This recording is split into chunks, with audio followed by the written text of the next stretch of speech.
Le président de la République Alassane Ouattara a eu une rencontre d'échange hier avec son homologue français François Hollande. Ils ont abordé la question bilatérale entre les deux pays et de la lutte contre le terrorisme dans l'espace ouest-africain. La vente et la consommation d'alcool dans les sachets désormais interdites en Côte d'Ivoire. La décision a été prise par le gouvernement en Conseil des ministres dernier. Les équipes du ministère du Commerce sont sur le terrain pour le constat. La Cour de cassation égyptienne a annulé hier mardi une condamnation à perpétuité prononcée contre l'ancien président islamiste Mohamed Morsi après sa destitution en 2013 par l'armée. Il avait été condamné pour espionnage. Voilà pour les titres, mesdames et messieurs. Bienvenue et merci de nous suivre. Vous êtes sur RTI 1, nous vous le disions dans nos titres. Le président de la République Alassane Ouattara a eu une rencontre d'échange hier avec son homologue français François Hollande. Ils ont abordé la question bilatérale entre les deux pays. Les deux présidents ont également échangé sur celle relative à la lutte contre le terrorisme, cette fois dans l'espace ouest-africain. Jérôme Kofi Abolé. Un tête-à-tête à l'Élysée ce mardi 22 novembre 2016 entre le président de la République de Côte d'Ivoire, Alassane Ouattara, et son homologue français, François Hollande. Une rencontre dans le cadre des activités du chef de l'État ivoirien à l'étranger depuis le 13 novembre 2016.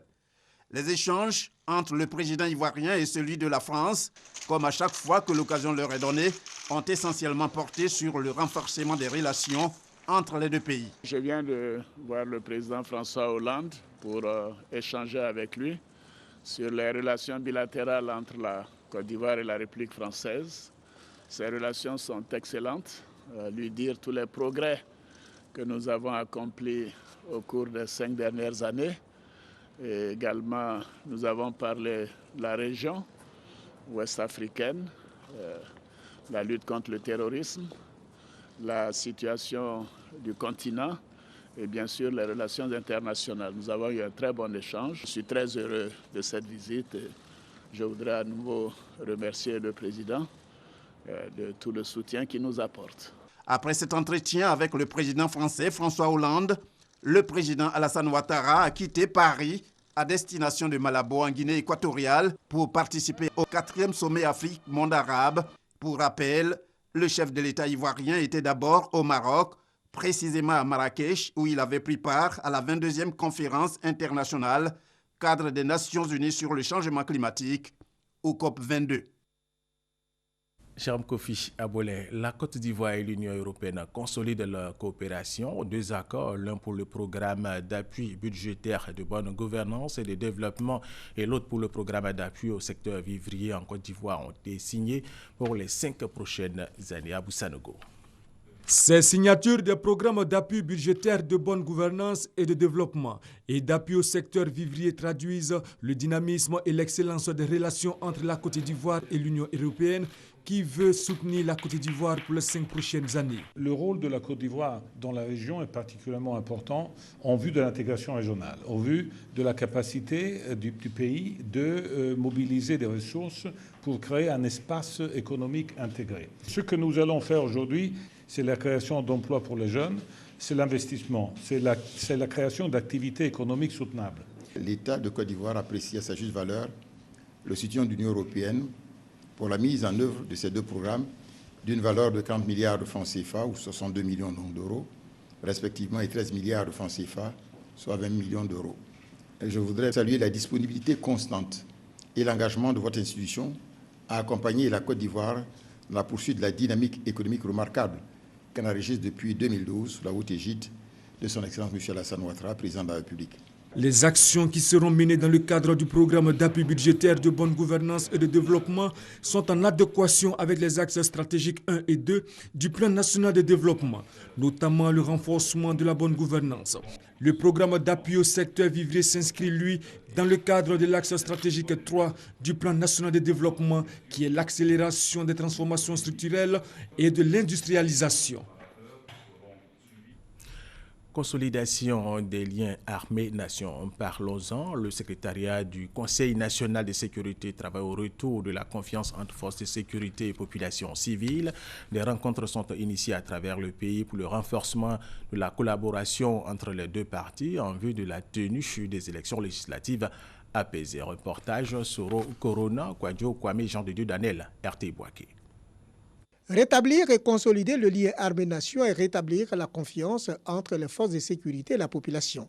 Tel est l'intitulé de la 13e réforme dans le cadre de sa mise en œuvre. Mettre en place un comité d'action civilo-militaire qui va donc aider à briser, ce mur de méfiance et améliorer, la sécurité dans la cité. De Boaké à Djiglo en passant par Divo, les forces de sécurité et la population civile ont travaillé pour transformer la méfiance en confiance, en prélude aux futures législatives. Le Conseil national de sécurité dirigé par Fidel Sakasoro a outillé les participants à prévenir et gérer les éventuels conflits. Je vous ai dit d'être en collaboration avec les forces de l'ordre. Il faut les approcher, il faut travailler avec eux.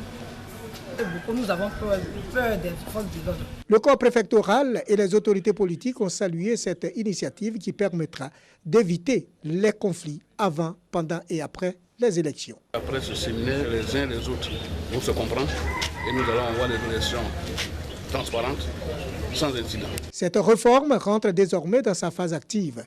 Djiglo, Divo et Boaké ont constitué la première phase de sa mise en œuvre.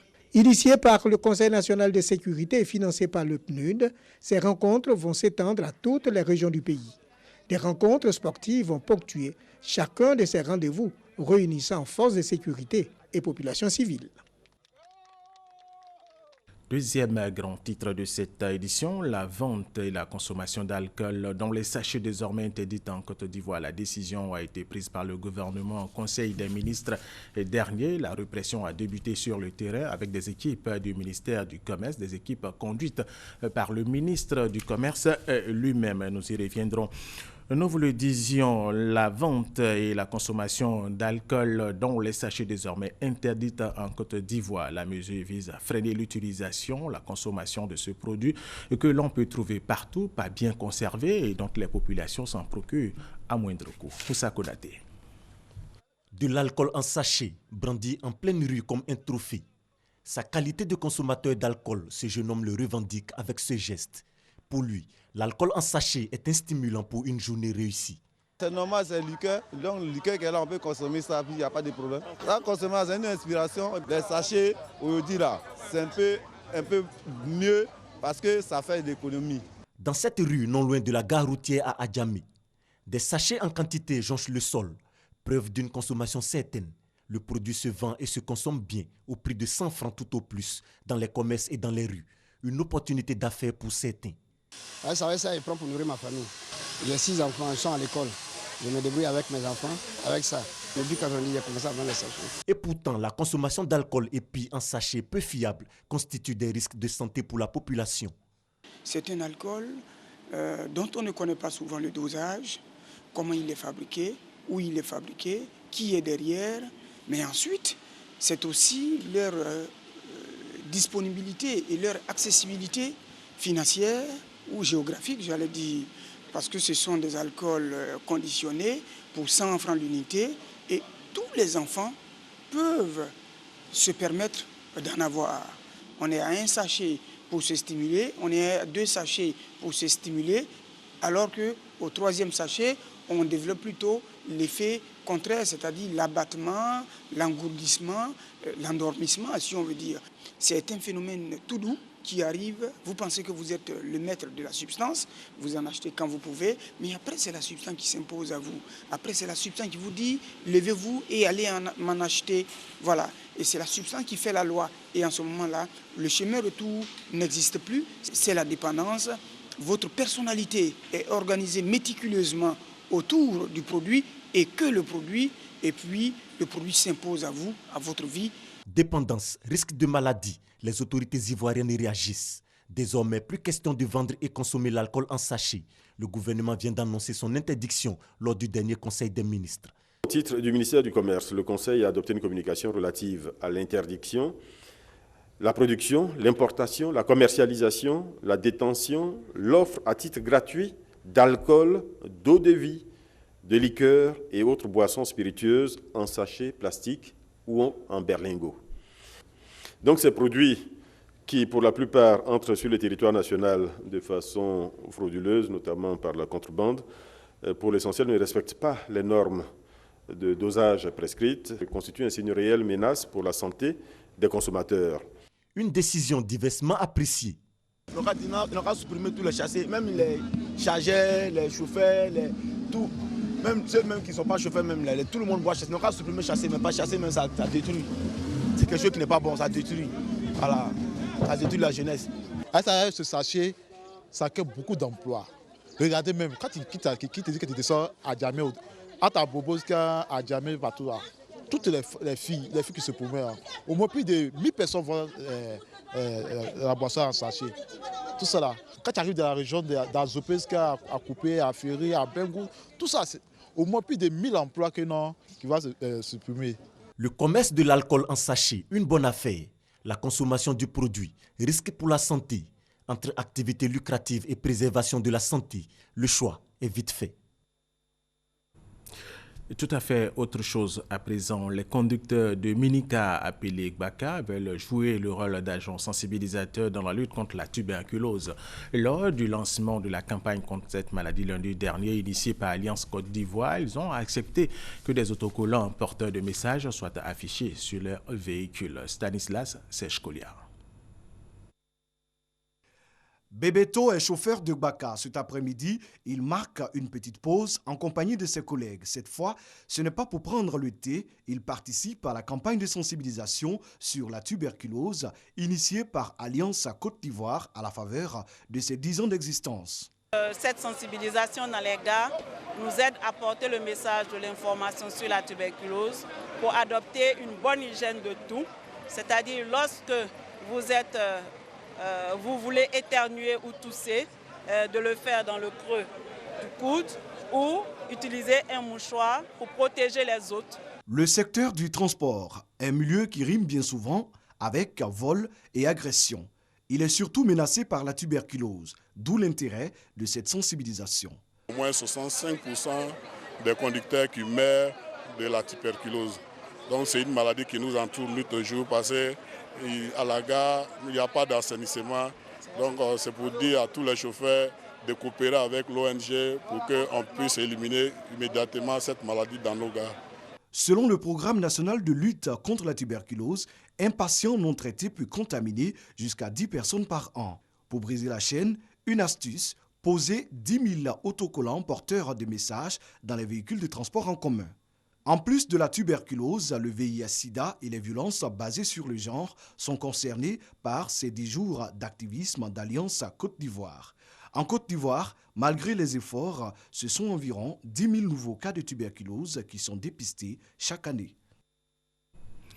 Autre sujet, les directeurs généraux des douanes des 54 pays de l'Union africaine se sont retrouvés pendant 5 jours à Harare, la capitale zimbabwéenne, pour réfléchir sur les moyens et les méthodes pouvant aider à une fluidité et une célérité des échanges commerciaux entre les pays africains. Cette 8e réunion avait pour thème des barrières aux passerelles, mise en œuvre des postes frontaliers au point de passage unique pour une meilleure facilitation des échanges commerciaux. Abou Sanogo. Des barrières aux passerelles, mise en œuvre des postes frontaliers à point de passage unique pour une meilleure facilitation des échanges commerciaux. Ce thème était au centre des travaux de la 8e réunion ordinaire annuelle du sous-comité des directeurs généraux des douanes de l'Union africaine pendant 5 jours à Harare, au Zimbabwe. Les directeurs généraux des douanes de l'Union africaine ont résolu de travailler ensemble en coopération pour aboutir à l'objectif commun d'améliorer l'environnement pour le commerce à travers l'efficacité des douanes. Les douanes ne devraient pas être barrières, mais plutôt des ponts. Le chef de la délégation ivoirienne, le général Issa Koulibaly, directeur général des douanes ivoiriennes, a plaidé pour la réalisation de la douane numérique. Ça me paraît être la chose très importante vers laquelle il faut aller, l'informatisation et notamment l'interconnexion des systèmes qui permet d'avoir des informations en temps réel de chaque côté, ce qui permet de limiter l'intervention humaine et donc de pallier aux soucis de contrôle, notamment pour ce qui concerne la fraude. Un acte qui vise de meilleurs échanges commerciaux entre États africains et une sécurisation des recettes douanières, indispensable au financement du programme opérationnel de maintien de la paix par un appui de 0,2% par administration douanière dès 2017.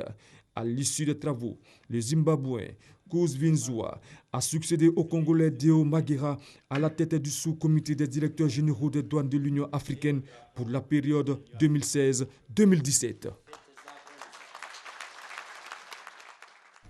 Ici, en Côte d'Ivoire, 75 femmes et 25 jeunes ont pris part à un atelier de sensibilisation sur l'inclusion financière. Objectif, permettre à cette frange de la population considérée comme vulnérable à entreprendre et à épargner. Cita Soro.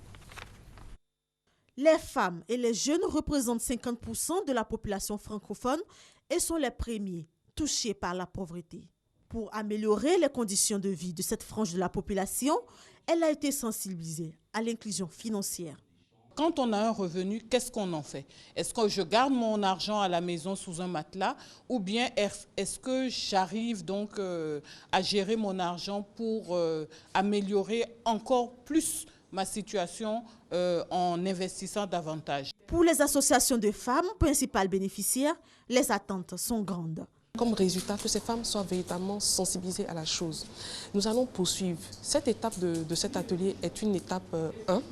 Nous devons encore aller au-delà de la sensibilisation de cette éducation vers des projets de formation même et des projets d'accompagnement pour ces femmes-là.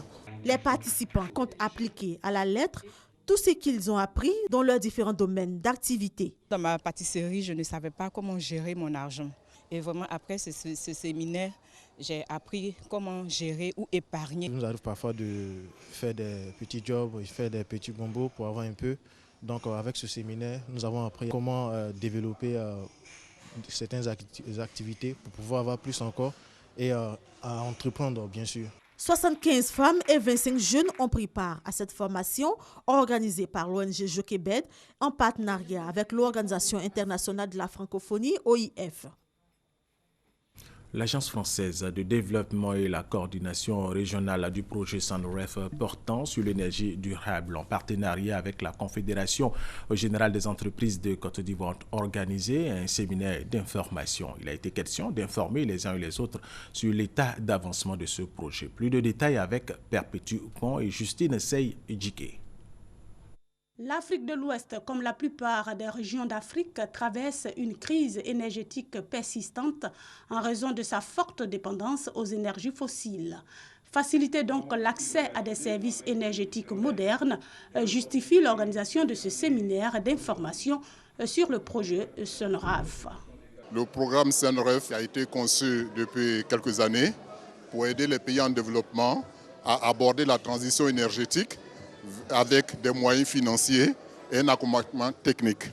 Ce programme qui a débuté dans beaucoup de régions du monde a permis donc de poser les jalons pour aborder la transition énergétique en Afrique de l'Ouest avec 30 millions d'euros. L'objectif du programme SONREF Afrique de l'Ouest est de faciliter l'accès à une énergie durable, abordable, en permettant aux entreprises d'acquérir des équipements de meilleure qualité, de faire des économies et d'accroître leur compétitivité grâce à une meilleure gestion de l'énergie et une prise en compte de l'environnement. La Côte d'Ivoire est choisie comme pays pilote pour le projet SONREF. Il s'agit pour nous de maintenir et d'accroître nos économies avec des sources alternatives d'énergie propre. C'est pourquoi la transition énergétique est apparue comme l'un des chapitres clés dans les négociations sur le climat. Le gisement d'énergie renouvelable dans nos pays est énorme. Depuis 2 ans, le gouvernement de la Côte d'Ivoire s'attelle à établir un cadre réglementaire favorable aux énergies renouvelables et à l'efficacité énergétique. SONREF Afrique de l'Ouest est une initiative technique et financière conçue pour la promotion des investissements verts qui tendent à diminuer les atteintes envers l'environnement. Le Comité national pour la réduction des risques nucléaires, radiologiques, biologiques, chimiques et de lutte contre le trafic illicite des produits chimiques forme les collectivités pour la prévention et l'intervention sur les accidents chimiques graves. Ce projet vise à mettre en place au niveau de chaque pays un mécanisme de prévention des risques d'accidents chimiques graves.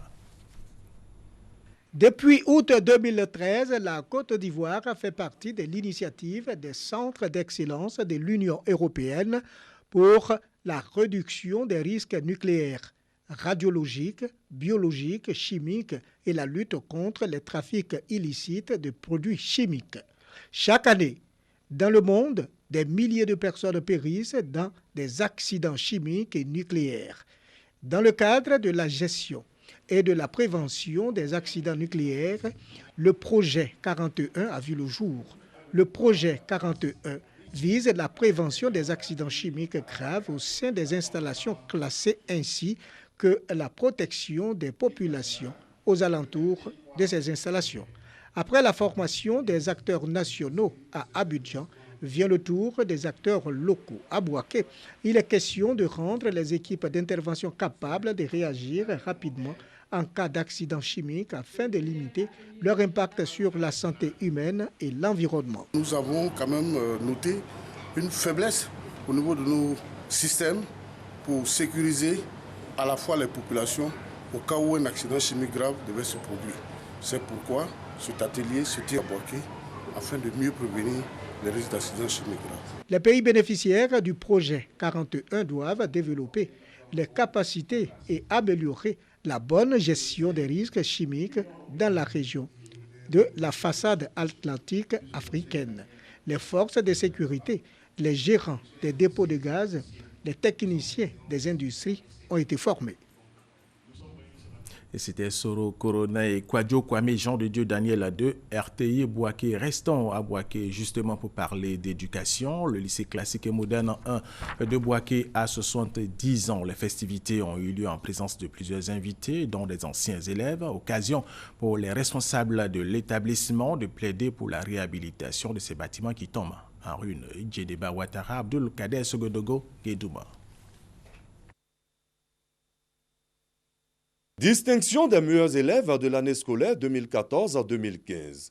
Remise de diplômes de reconnaissance et de présents aux anciens ont marqué la célébration des 70 ans d'existence du lycée classique et moderne 1 de Bouaké. Ce lycée d'excellence a contribué à la formation de nombreux cadres du pays. Un anniversaire qui a réuni parents d'élèves, élèves, communautés éducatives et anciens élèves. Mais après 70 ans de vie, le lycée classique et moderne 1 de Bouaké croule sous le poids de l'âge, d'où le cri de cœur des responsables de l'établissement. Le lycée classique a 70 ans et des antennes d'état de délabrement très avancé. En d'autres termes, le lycée classique doit porter de nouveaux acquis. Nos attentes sont nombreuses. La principale reste la réhabilitation de notre cher établissement. Fiers de retrouver leur ancienne école, les anciens élèves s'engagent à redonner à cette école son lustre d'antan. Maintenant, en regardant le lycée, je me dis, il y a beaucoup à faire. Nous nous battrons auprès des autorités, auprès de tous ceux qui peuvent aider cet établissement pour que nous puissions le reconstruire, pour encourager davantage ceux qui y travaillent encore. Représentant la première dame Dominique Ouattara, marraine des festivités, le sous-préfet Jean Delogne se réjouit de l'engagement des anciens à réhabiliter le lycée. Il a demandé aux apprenants de tout mettre en œuvre afin de préserver la notion d'excellence qui a toujours caractérisé le dit établissement. Le lycée classique et moderne 1 de Bouaké a ouvert ses portes en 1946. Rendons-nous maintenant à Daloa pour parler de construction et de réhabilitation de salles de classe et de bureaux, une initiative du Lions Club de cette localité. Selon ce club service, cela va permettre de réduire les effectifs pléthoriques dans les salles de classe. Franck Quadio. 9 millions de francs CFA, c'est le coût des travaux de construction et de réhabilitation de 4 classes et des bureaux à l'école mine de Daloa. L'initiative est du Lions Club de la localité qui œuvre dans l'action sociale. Celle-ci vise également, selon les donateurs, à améliorer les conditions de travail des apprenants. Pourquoi est-ce qu'on ne donnerait pas la chance à nos fils, à nos filles de réussir, à nos frères et sœurs de savoir que l'État est à leur côté et qu'à travers l'État, des ONG, des organisations composées de personnes bénévoles comme nous, sommes disposés à apporter nos efforts pour que tous en soient épanouis. Un don jugé opportun par les autorités administratives et celle de la Direction régionale de l'éducation nationale. Elle vient, selon eux, apporter une solution au problème de l'effectif pléthorique dans les classes. Quand on sait que les difficultés que nous avons ici en matière de scolarisation, quand on sait que désormais l'école est obligatoire et il y a des difficultés pour accueillir les enfants dans toutes ces écoles, nous avons un déficit important des salles de classe, nous ne pouvons qu'être soulagés. M'adressant aux COGES et aux parents d'élèves, quand on lave ton dos, il faut au moins laver ton ventre. Ils savent effectivement que le rôle qui est le leur, à savoir faire en sorte que ces instruments de travail gracieusement offerts par Lions Club, le minimum qu'ils aient à faire, c'est l'entretien. Des séances de consultation gratuites en ophtalmologie ont en plus été offertes aux populations et aux acteurs du système éducatif de Daloa. La journée internationale des droits de l'enfant a été célébrée dimanche dernier. Nous revenons sur cette journée pour parler de la célébration qui a eu lieu à Asikasso, dans le département d'Agnibilekro, où les enfants ont invité les parents à respecter leurs droits. Honorine Kakubla, Agnigori.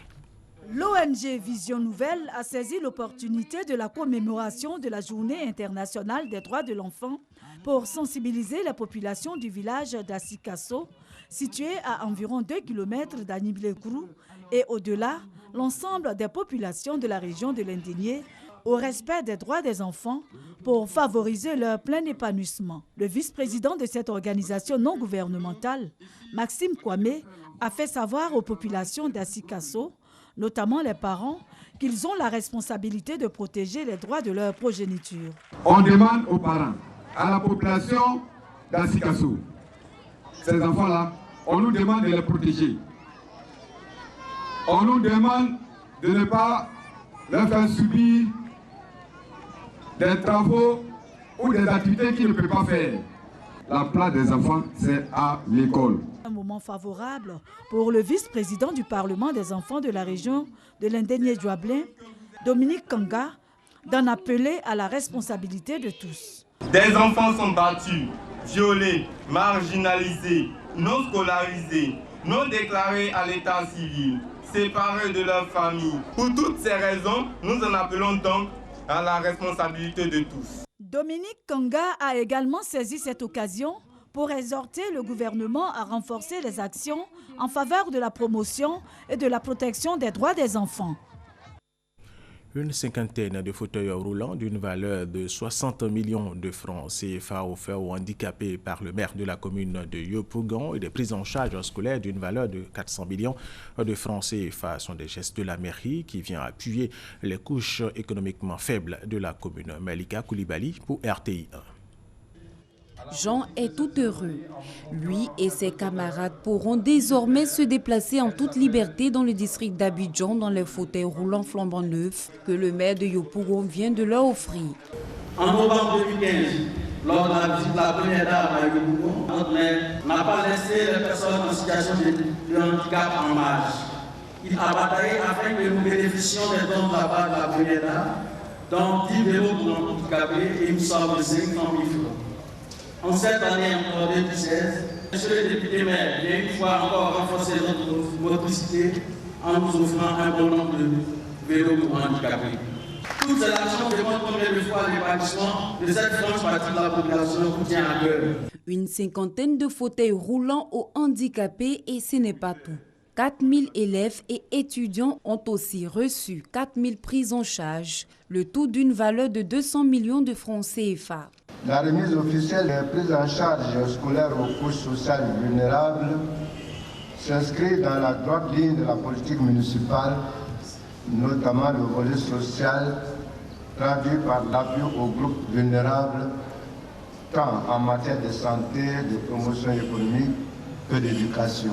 Cet engagement qui consiste à aider l'État dans sa politique de rendre effectif le programme de l'école obligatoire pour tous les enfants de 6 à 16 ans, consacré désormais par notre Constitution. Ces 2 dons de la mairie de Yopougon vont aider les couches sociales et économiquement faibles. Rappelons que les prises en charge, qui étaient de 2 000 en 2014, 3 000 en 2015, sont passées à 4 000 cette année.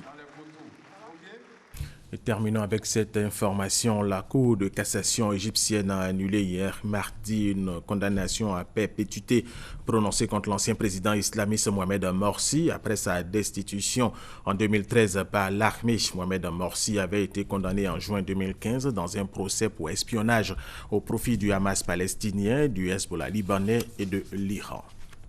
C'est la fin de cette édition. Merci de l'avoir suivi. Restez avec nous sur RTI 1.